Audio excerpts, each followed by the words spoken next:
This is a follow-up to my previous video, which was a bit of an exposé, including inside information from sources at CA and that previously worked at CA, specifically on the $100 million bin fire, as they put it, known as Hyenas, the cancelled super game that will never ship, that will never get to market. And there's a lot of accountability and responsibility that has to be taken by people, especially in management positions. That is the running theme of all the conversations I had before I made my last video, and all of the conversations I've had since. That seems to be the running theme. It really seems like Sega has to just go in there and cut out all of the dead weight. It's just a mess there at Creative Assembly. It really does seem like it. So here is the video, the leaked, the mood video, as it was called. This is leaked and I've been given a front row seat to go through this. I've watched it a couple of times and I'm interested to describe what I think about this. I've also recently watched Elysium and District 9, coincidentally, and I watched District 9 when it came out in the cinema, like 14 years ago. Elysium I watched when it came out too, but I think I had just stopped watching it halfway through. I watched it again and I liked it more this time, but that film Elysium has so much, it runs parallel to Hyenas, I would say. But first let's go through this letter, because this is a letter that a lot of people at Creative Assembly have been given over the past few weeks and will probably continue to be getting for months. And I have a feeling that a lot of the people that deserve to get this letter are not going to get it, and a lot of the people that really don't deserve to get this letter, talented developers that are doing their best, are going to be getting this letter. And it's really shit, it really sucks. Sega have to really be careful with what they're doing. It's a bit too late for that, I suspect, but... And this is something that's interesting as well. Sega Japan has had people on the ground in England micromanaging and paying attention, overseeing the projects, and I think that's long overdue. It came a bit too late. But let's go into this letter, let's read out. October the 3rd, so that was a week ago. Dear blank, I'm sorry to inform you that as of October 18th, you will no longer be employed with the Creative Assembly Limited, TCAL. As discussed, the loss of Hyenas trademark. This is a decision we made after the end of your performance improvement plan launched September 9th. Wow, what a load of shit. From October 18th on, you won't be eligible for any compensation or benefits associated with your position. Please return any company-provided devices and files before October 11th to the Human Resources Office. You're entitled to your salary up until October 18th and will also compensate you for your remaining vacation days. We'll also provide severance pay that will amount to blank. You'll receive a separate letter with the complete details of this compensation and additional dues and awards because of your service at a later date. Please keep in mind that you have signed a non-compete, non-solicitation and non-disclosure agreement. If you have any information about our customers, employees or other stakeholders stored on paper or on your personal devices, you must delete it immediately. These kinds of things should be illegal, I think. If you have questions or clarifications, I'm at your disposal for up to and including an additional 5 working days after your last day of employment. Beyond this date, please contact Human Resources for assistance. We wish you best of luck. This is not a very well written letter. It's a bit insulting, I would say. Can't even proofread the final correspondence your employee gets. Yeah. But let's get into it, I think. First of all, I'm going to go back to this part. Let's find where it mentions the context for what I'm about to show you. Okay, I found a period where it felt like we just had no idea where we were going with the tone or what needed to be done. Then comes along Neill Blomkamp, a big fan of Alien Isolation. He comes to the studio and he's showing what we're up to. He has some ideas of a direction to take it in. Basically that you're not stealing to survive, but Netflix, Steam, etc. don't exist anymore. So DVD box sets, music, games, all that physical media is now super valuable. He also had the idea of inserting a lot of internet humour and stuff. He even made a mood video to show what he was thinking, and to be honest, after that period of what the fuck are we doing here, it was a real shot in arm to have some direction. Yep, so here is what he came to the studio and provided. Remember when all those rich pricks started building their rocket-powered dildos and twiddling their nips whenever they talked about going to Mars? Did you really think they were planning on bringing the rest of us? Those motherfuckers left to build a goddamn Martian Club Med. And this is Elysium now.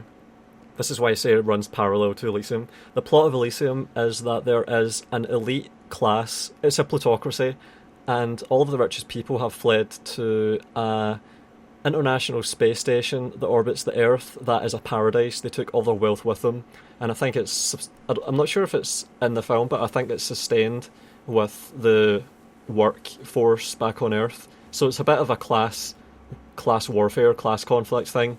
That's the theme of that. And also there's District 9, which came before that, which is about apartheid and segregation, where there is an alien race that lands in South Africa, which is where Neill Blomkamp's from. So there's a running theme in Neill Blomkamp's work of oppression, segregation, class struggle. So you've got something like that again with this, and this really does follow Elysium very closely. It even uses the clips to set the idea. And in the process,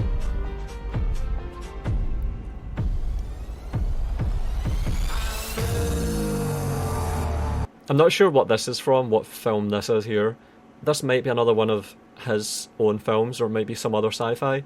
But this is one of the differences from Elysium. In Elysium, the Earth is still there, it's just overpopulated, and the people there are an exploited proletariat, basically. But in this case, the Earth is actually destroyed and everyone flees to space. Interplanetary slums, I'm not sure. The fuck? Yeah. so when they busted the world, those rich bastards bugged out to Mars, and the rest of us poor fucks who escaped got stuck in the space between the giant asshole that is Mars and the broke dick that is Earth. This is the interplanetary taint we call the Hive.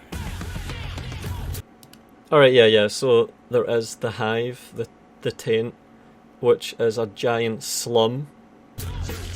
So it is similar to Elysium. Yeah.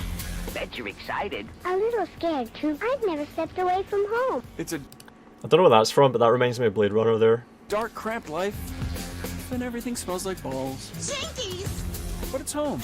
And in space, you can still do some dope shit. I mean, I wasn't the first man on the moon or the first child born on Is this Call of Duty? Is this Call of Duty Advanced Warfare stuff? Like the skull balaclava? I think that's what that is. Mars. But am I the first person in space to ever shoot a dude in the dick over a season 4 DVD box set of Buffy the Vampire Slayer? Sniper Elite, no. You bet your pretty little asshole I am. And there's a voiceover as well to sort of carry the narrative all the way through. What?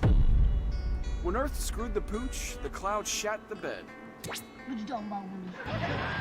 Netflix went tits up and everything digital died. It's real fucked up! Luckily, our Blu-ray players and Walkman still work. So we still got music, Furbies. So it's going through all of these fads from the 80s and the 90s and stuff. And I think this is kind of ironic because this is like a forewarning of what is going to happen to this genre that this game is chasing. The trend that this is going after, because Furbies, Pogs, those little alien things, Beyblades, there's got to be more. Trainers with those lights in them, like all this stuff. This is all extremely ephemeral. It doesn't last that long. So when you're putting $100 million behind a project, and this is a good chance to bring this up. Hey, don't you think this norm of all or nothing metagame projects where developers and publishers have to guess the gaming landscape 5 years ahead of time with increasingly huge budgets is unsustainable, actually? Throwing the world's slowest moving dart with a couple $100 million wrapped around it, that sums it up perfectly. Because that's exactly what this project was from the beginning. And that's one thing, that's a problem in itself, but then the execution is just more problems on top of that. Man, you think they would have been able to anticipate everything that could have gone wrong better than they did? Jesus. movies, Tamagotchis, porn, video Yeah, games, there's another one, TV, Tamagotchis. Lisa Frank Trapper Keepers, porn, comics, cartoons, creepy Japanese body pillows. Teenage Mutant Ninja Turtles and then this weeb shit. And I think there's a K-pop scene near the end as well. Porn, and the complete VHS collection of Faces of Death. Snuff Especially films. Volume 4. That's where the guy gets burned to death against an oak tree. I did that once. Ever since we left Earth, those rich fucks living on Mars have been dying to get their hands on the last of mankind's greatest accomplishments. I'll be back. They send salvage ships to what's South left Park of as the Earth, well. and in the process of bringing loot boxes back, Alright, so the Earth is still there. They send salvage ships back to Earth. So the rich people are on, is it Mars? And they send ships back to Earth to get culture and bring it back to Mars, and then it gets intercepted and raided. We happy? Yeah, we happy. We pirate and plunder the fuck out of it. Space pirates. Yep. I don't know what this is. Like, see this? I think there was an exosuit there, and he punched through with the strength from the exosuit, and the exosuit is in Elysium, but I don't know what this is. I don't know if this was made specifically for this. There could have been a lot of aspects of this film that required serious budget, but mostly it seems like it just reuses stuff that already existed. So it's like an approximation. When Neill Blomkamp is making this, he's trying to get a good approximation with clips that already exist from his library, and then he's trying to crutch it with a narration that's really precise. I know. Loot boxes are lame. But there's some seriously great shit in there. And this would all be a... PUBG, there it is. So this is the first appearance of a serious influence. I think we saw Call of Duty earlier, but I'm not sure. But yeah, this is absolutely PUBG. There's the machete. There is the level 3 helmet, the level 3 vest, the weird sunglasses, the weird hats. There's the hoodie thing. So this is PUBG, and this trailer apparently was provided to the Hyenas team of like 100 or 200 people in mid-2019, so almost exactly 4 years ago, maybe a little bit more than 4 years ago. So the project had been underway for 2 years, and then a third of the way through the project they get this, and PUBG is a big part of it. And I have a feeling, like, see the stuff that I read from Impala, where Impala said if they had just, I'm just paraphrasing, but if they'd stuck to the grittier vision of Tarkov and PUBG, the relatively grittier, I should specify, it would have done better because it wouldn't have just been bland and forgettable. And it's so hard to disagree with that when you look at what it turned into in the end, which is just a really colourful, saturated Fortnite Borderlands kind of thing instead. If they'd made it actually gritty, like so much of the clips in this mood video are, it would have surely done way better than it was eventually going to, where it was going to bomb. It's just a waste, just such a mismanaged, wasted project. Sega, are you paying attention to this? My god. The cakewalk. If it wasn't for the run-a-fascist on the Martians' payroll. Martian Federal Police Force. I actually quoted this into Google to see if there was anything on this, and there's literally not a single match. That's how you know that this is a legit leak. Holy shit. Martian Federal Police Force. AKA motherfucking pigfucker.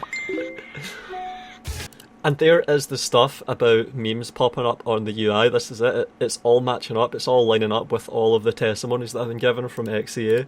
They're all telling the truth. They all were just being totally honest with me. They're paid to keep us in line, stick their dicks in our cake mix, and generally ruin everybody's good day. Which I'll admit is a lot of work. I don't know where this comes from. I've only seen a couple of Neill Blomkamp's films, but there's got to be like 6 or 7 or something of them, and I think maybe I would recognise more of these clips if I'd watched other films.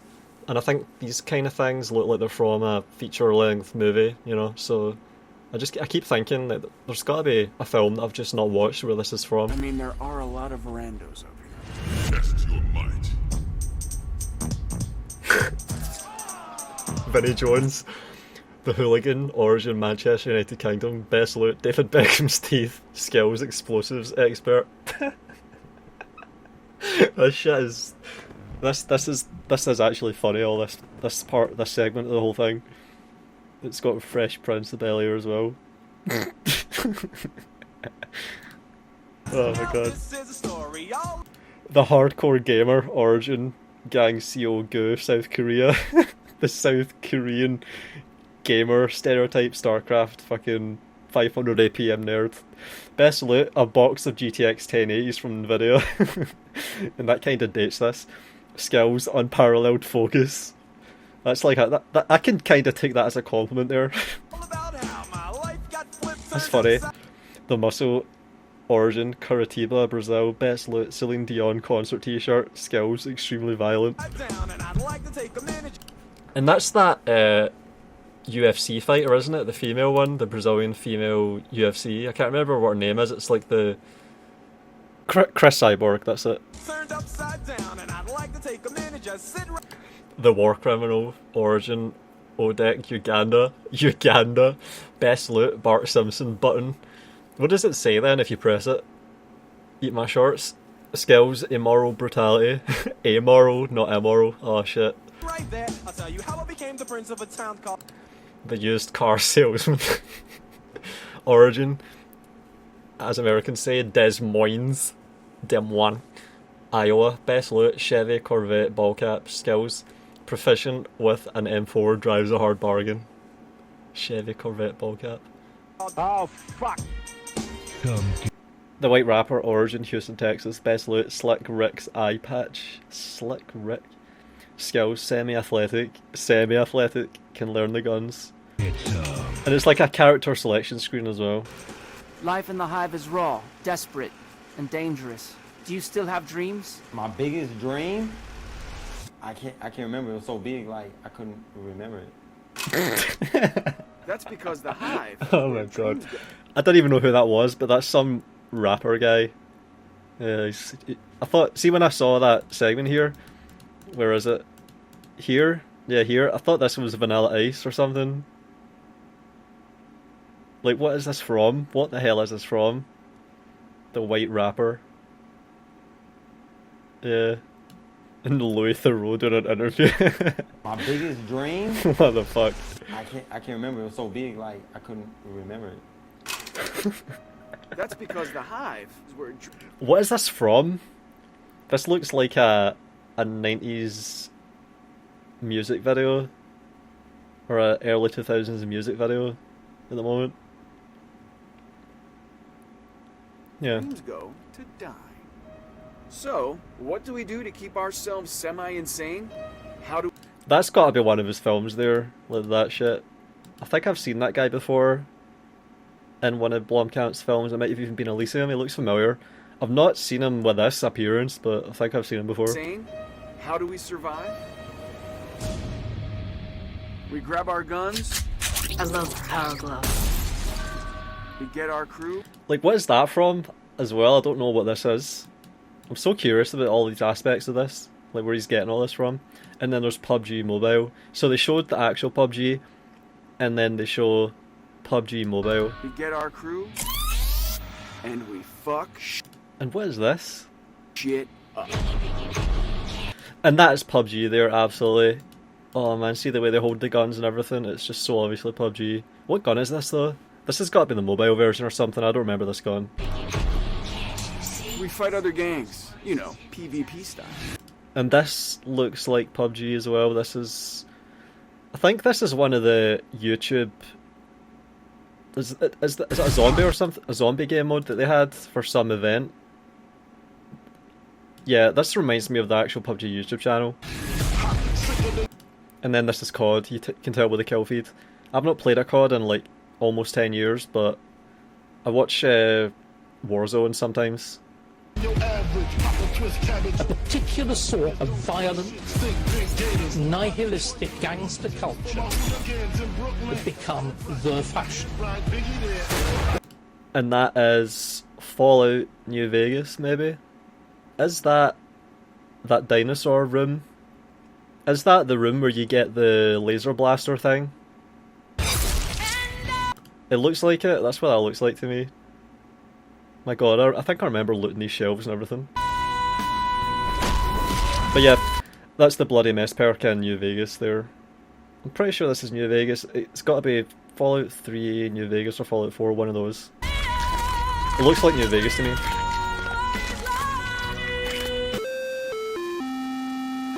And I googled this. This is some 80s or late 70s, early 80s bootleg version of some game. I can't remember. Or we fuck with the cops. Because they're always fucking with us.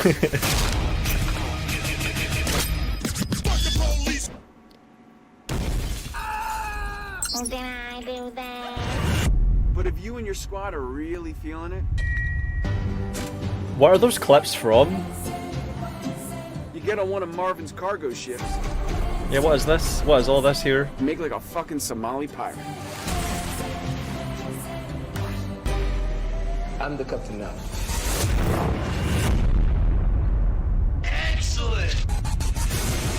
Is that Halo or something? There you saw that. Steal everything. Is that the same guy as well in the car? Is that the same hair? Weird cornrow things? But it said steal everything. So there you're starting to see all of that loot and merch and all that shit. I think that was added in later. I don't think that was Neill Blomkamp's contribution. Could be wrong, but it seems like he just gave the general idea, the concept, and then they tried to mold it around being a microtransaction vehicle or an in-game currency vehicle.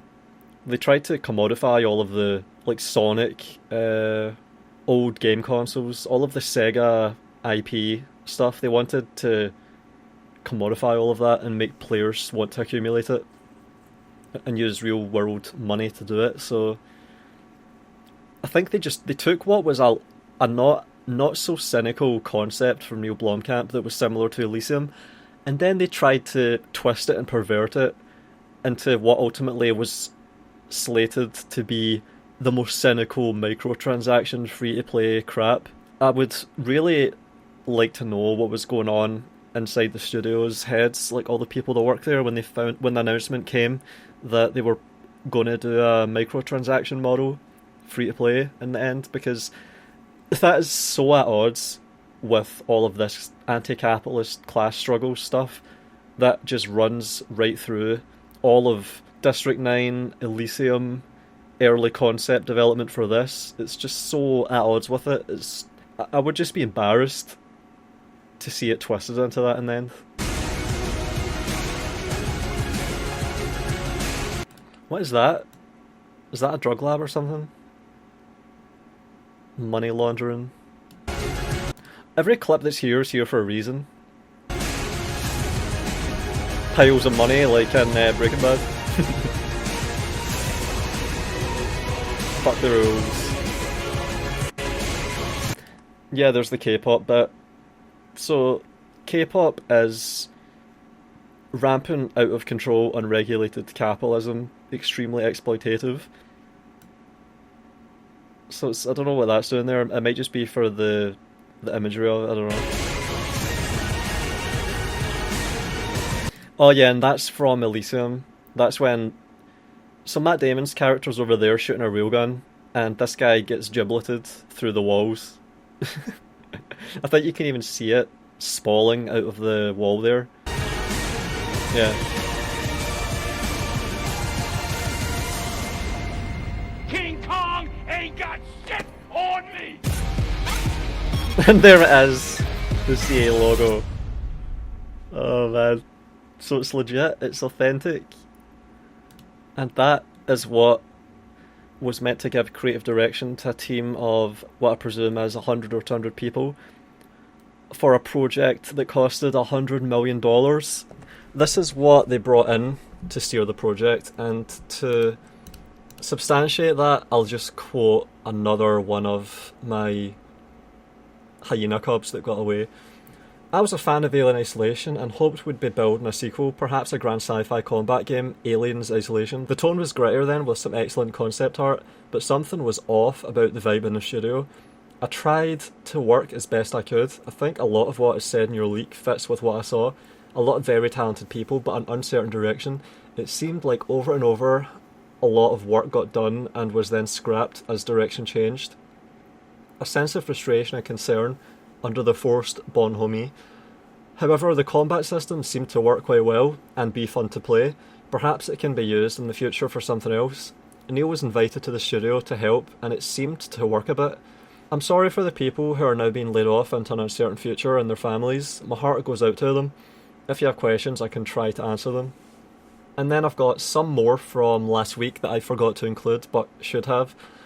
I'm paralysed with a mixture of upset and anger over what's happening to my friends there. I was in the trenches with these people for the best part of 7 years, and now thanks to poor management from command level, they're now the ones to be summarily executed. And this part was already used for something. It might sound familiar. Project Keaton, or Hyenas as it's known, has been in the works for around 6 years. All internal feedback pointed to it being a bad game, a poor experience, and something ultimately that will melt into the background of an already saturated multiplayer shooter market. I feel that because they had the corporate backing, it was very much a case of ignore the bad feedback and push towards polishing this metaphorical turd into what the publisher has invested in producing. To put it into perspective, 2 whole buildings were purchased by CA to develop Hyenas. Keaton was the first office building, then a second, more recent one housed the internal UX lab, and the rest of development. So much money was thrown at this project that ultimately Sega must have thought it was going to be more beneficial to not have the negative press of another failed release versus trying to consolidate the financial loss, something which CA is now fronting the bill for. And then, to repeat what I mentioned in a previous video and add something, towards the end there were people from Sega Japan more or less permanently at the UK office. This has never happened the whole time I worked at CA. They occasionally came to visit and check how a game was looking, but as I said previously, generally hands off. And then someone else corroborated that by saying Sega JP were almost always hands off, not even emails really. And someone also said the company needs a massive shake-up. The guy who mentioned about overwhelmingly mundane or mediocre staffers is 100% on the money. You get a number of different types of people who work at CA. And to corroborate that further, another problem is, how to put that, there are plenty of great people at CA, but there are some people who are deeply mediocre. Some of them have been there for literally decades and reaching high positions. I don't know if they genuinely don't realise they're useless or just don't have the courage to get rid of them. Sometimes they shuffle them from one position to another and then management feels like that's dealing with the problem. And I've heard a lot from other people that I haven't quoted along the same lines. It seems like even with Total War, this is a big problem. And then someone that saw my last video commented on a couple of things and expanded. There were a few things said by Cub that I'll comment on. One, Halo Wars 2 introducing feature pods, etc. Over the years, production applied layers of organisational crap, pods, nexuses, steering groups. 2, Dangerously Woke brought to mind a complaint about Blomkamp's video being sexist, hehe. On a more serious note though, game developers tend to align with politically correct values, but it's undeniable that Creative Assembly engages in performative wokeness. Consider the badge situation for instance. I know someone who went to HR about him while they worked at CA, so they knew and did nothing. You can increase minority representation in your games all you like. If you do nothing to protect your female staff from a predator, then you're clearly a shit feminist. And someone else also told me, oh, also, that Best Place to Work award, it was like being at university again. Basically, we were all heavily encouraged to vote for CA. And I think I'll leave it at that. Another interesting revelation, plenty of leaks, and with even more to come as I get into other topics. Hope you found that interesting. I really hope Sega's paying attention and can appreciate the potential that CA and all the talented people there have, and that they just need to be managed properly. As a passionate fan of the games, especially Total War, I've just been frustrated year after year by so many of the decisions that are made around Total War. So to see all of these developers get in touch with me over the past few weeks and basically tell me that they largely agree with all the things I've been saying, and then tell me their own problems, it has been really cathartic. And I've heard the same thing from them. Seeing the way the fan base and the YouTubers have turned against CA with stuff like the DLC price increases, it has been cathartic for a lot of them as well. So hopefully this leads to a restructuring at CA. Hopefully it leads to a better ran business that has better output and treats its people better. That's the hope. We'll have to see though. Thanks for watching everyone. More to come. If you think what I do has value and you want to support it, then check my Patreon page out. I do my best to give out perks, which include monthly updates on what I've got planned and what I'm thinking about, my scheming. Special thanks to Matteo Olivetti, Nerdington Paints, SJ Mage, Bador Nasser, and Desync was here.